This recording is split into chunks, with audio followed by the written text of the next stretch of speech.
ഈ അടുത്തത് വരാനുള്ളത് മരണമാസാണ്. അത് കഴിഞ്ഞാല് ജലദോഷമായതുകൊണ്ട്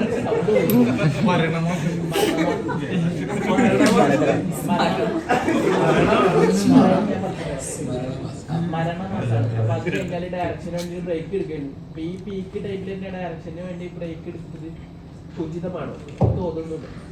അല്ല, ഇത് പീക്ക് ടൈം ആണെന്ന് എനിക്ക് തോന്നുന്നില്ല. പീക്ക് ഇനി വരാനിരിക്കുന്നത്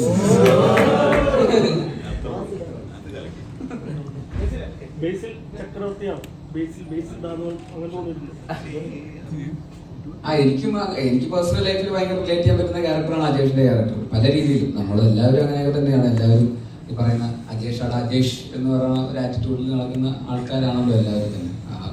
അതുകൊണ്ടാണല്ലോ നമ്മളൊക്കെ എല്ലാവരും ഒരു പൊസിഷനിലേക്ക് എത്തുന്നത്. എനിക്കും അത് പേഴ്സണൽ ലൈഫിൽ ഒരുപാട് റിലേറ്റ് ചെയ്യാൻ പറ്റുന്ന സാഹചര്യങ്ങൾ ഉണ്ടായിട്ടുണ്ട്. ഇപ്പൊ നേരത്തെ പറഞ്ഞ പോലെ നമുക്ക് സിനിമയിലേക്ക് വരിക എന്ന് പറയുന്നത് തന്നെ അങ്ങനത്തെ ഒരു രീതിയിലാണല്ലോ നമ്മളെല്ലാവരും ഫൈറ്റ് ചെയ്ത് തന്നെയാണല്ലോ എത്തുന്നത്.